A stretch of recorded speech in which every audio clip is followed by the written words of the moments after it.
Bueno, buenas tardes chicos. Vamos a continuar con nuestras clases. Vamos a entrar vamos a ver un tema que quedó pendiente del capítulo 21 del Sears. Y a continuación vamos a ver el capítulo 22 que trata de una ley llamada ley de Gauss. Antes de esto entonces habría que tratar este tema pendiente, como dije recién, del capítulo 21, que trata sobre las líneas de campo.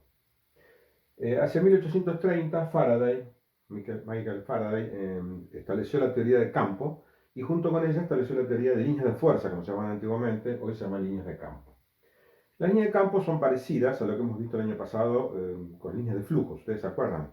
Lo que era una línea en un tubo de flujo, una línea de corriente, como le decíamos. Por eso inicialmente se llamaba también flujo. Flujo viene de fluir de un líquido. Entonces, esas líneas se llamaban originalmente líneas de flujo o líneas de fuerza. En este caso podemos hacer una analogía con eso, aunque después tenemos que hacer una gran diferencia con respecto a lo que es una corriente de agua, porque en la corriente de agua efectivamente hay un transporte de partículas y aquí solamente es un tema muy abstracto. Pero ¿cómo definimos la línea de campo entonces? Fíjense, tenemos una carga entonces positiva aquí. Aquí puedo calcular el campo. Ya sabemos, ponemos una carga de prueba positiva. Este sería el campo, este sería el campo, este sería el campo en tres puntos diferentes. Como observamos, siempre la dirección va a ser radial y hacia afuera, ¿no? Del campo eléctrico. ¿Qué es una línea de campo entonces? La línea de campo es una curva tal que el campo eléctrico siempre es tangente a ella. Es igual que la línea de corriente. ¿Se acuerdan? La línea de corriente, ¿qué era lo que era tangente a la línea de corriente? La velocidad del fluido. Bueno, acá algo parecido. En este caso es el campo vectorial eléctrico, es el que es tangente a esas líneas. En el caso de una carga puntual, entonces las líneas de campo son todas radiales y salientes. Esto quizás no se entienda tanto, se va a entender mejor si vemos, por ejemplo, un dipolo. Ahí vamos a ver quizás mejor, ¿no? Un dipolo son dos cargas, una positiva y una negativa. ¿Cómo determino la línea de campo? En un punto cualquiera, por ejemplo, este que está indicado aquí, calculo el campo creado por las dos cargas. Este va a ser el campo creado por la carga positiva y este va a ser el campo creado por la carga negativa. Uno de atracción y otro de repulsión, ¿no? La resultante la dibujé acá. Entonces, la curva que es tangente a ese vector E sería la línea de campo. Por supuesto, esto habría que repetirlo para trazar exactamente la línea de campo que habría que hacer. Habría que repetirlo para todos los puntos, bastante engorroso, como ustedes se dan cuenta, para un punto como este, un punto como este, un punto como este. En todos los puntos del plano, hacer esta construcción y luego buscar la curva que saliendo de la carga positiva llegue a la negativa y que esa curva sea tangente a todos los vectores campo eléctrico. Eso implica varias líneas de campo, como ustedes ven, y digamos que en el caso de que sean dos cargas positivas, como ven acá, el esquema es otro. Ustedes lo pueden ver bien claro en la figura 21-29 de Sears, está mejor indicado que esto. Pero básicamente entonces, estas líneas indican, digamos, en cada punto, si yo quiero saber cómo es el campo, por ejemplo acá, simplemente el campo va a ser tangente y va a tener la dirección de la línea indicada, ¿no? La línea, por supuesto, tiene asociada una flecha que indica la dirección del campo. Recuerden que esto no es un vector, ¿no? La línea es una curva, por lo tanto, siempre el vector campo que es tangente a la línea de campo.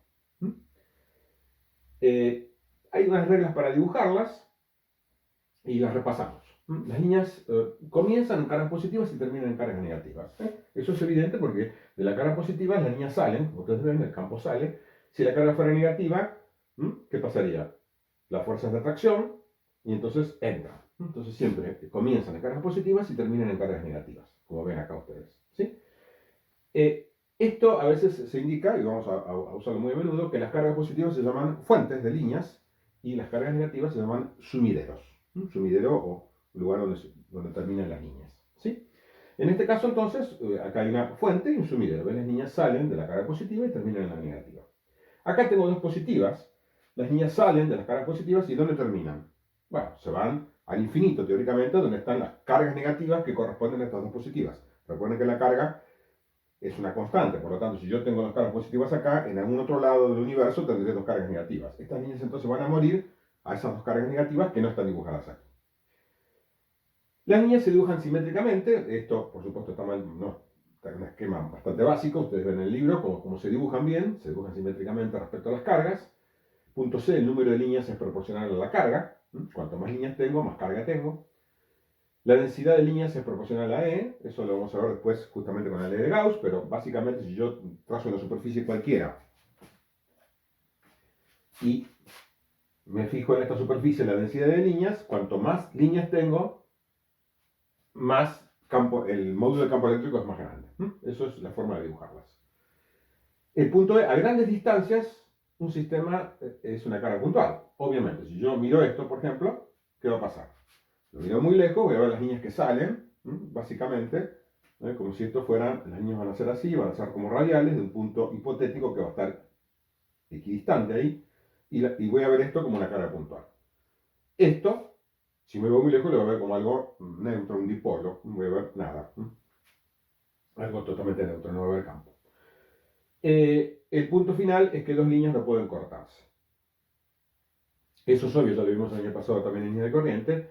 Si dos líneas se cortaran, una línea así y otra línea así se cortaran, entonces en este punto, por definición, el campo quedaría indeterminado, porque dijimos que el campo es tangente a las líneas de campo. Por lo tanto, el campo sería así o sería así.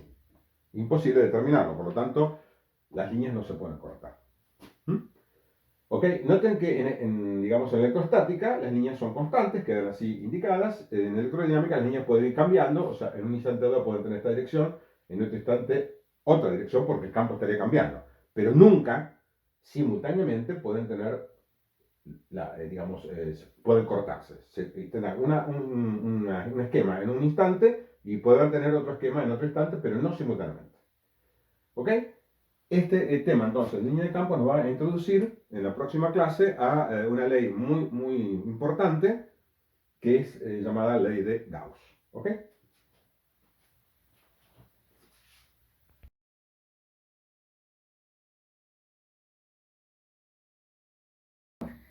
Bueno, sigamos avanzando hacia la ley de Gauss.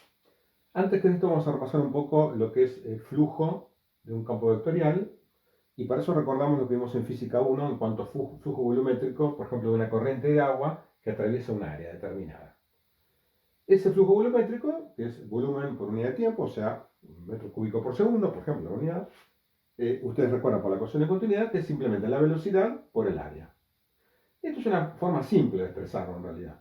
Solamente va a ocurrir esto en este caso, en que el área considerada es perpendicular a B, al flujo digamos, a la línea de corriente. ¿Qué pasa si el área está inclinada? Ya hemos visto algo esto el año pasado. Si el área está inclinada, en realidad yo para calcular el flujo, yo tengo que tomar el área neta, o sea, el área que es, digamos, perpendicular a las líneas de corriente. Por eso entonces la expresión que tengo que usar es B por A por el coseno de phi. Phi es el ángulo que forma entonces, fíjense ustedes, la perpendicular al área con la línea de corriente. Tomamos ese ángulo porque un área es mucho mejor definirla por su perpendicular, no, por supuesto, por un vector contenido en ella, porque hay infinitos vectores contenidos en un área, sino que conviene usar la perpendicular al área, que es una sola dirección, por supuesto, esa es la que va a definir el área. Por eso el vector área, lo definimos así entonces, es un vector que es perpendicular al área. Ese lo identifiqué con la letra A. Noten acá que entonces A es paralelo a la línea de corriente y acá A, el vector A, tiene un cierto ángulo phi respecto a la línea de corriente. En este caso particular, el área sería como esto, digamos, ¿no? Acá sería un área así, que atraviesa la línea de corriente, acá sería un área así, y acá es un área así. El área es tangente a la línea de corriente. Entonces, ¿qué pasa? No hay ninguna línea de flujo de corriente que atraviese la superficie. ¿Ok? Entonces, el ángulo en este caso, como ustedes ven, es 90 grados y el flujo va a ser cero. ¿Cuál sería la fórmula general entonces? Para cualquier ángulo, usamos esta, obviamente, ¿no? Esta va a ser entonces el flujo volumétrico, la magnitud de B por A por el coseno del ángulo comprendido. Si el ángulo comprendido es 0, como en este caso, esto es 1 y me queda simplemente esto. Si el ángulo comprendido es 90, el coseno de 90 es 0 y me queda esto. Para cualquier caso intermedio, uso esta expresión. Siempre, por supuesto, tratamos a veces en física de compactar esto, y si vemos esto, B por A por coseno phi, como yo ya dije que B es un vector, por supuesto, el campo vectorial en realidad de la velocidad de la corriente, A es un vector, como definí recién, y si es B por A por presión o phi, ¿esto a qué me recuerda? A un producto escalar. Como ya sabemos, entonces digo que el flujo volumétrico va a ser simplemente el producto escalar del vector velocidad por el vector área. ¿Cuándo es válido esto? Esto es válido siempre que V sea constante en toda la superficie, que es el caso que estamos estudiando ahora. El caso simple, entonces. V es constante. No cambia a lo largo del área, por lo tanto la fórmula es muy simple.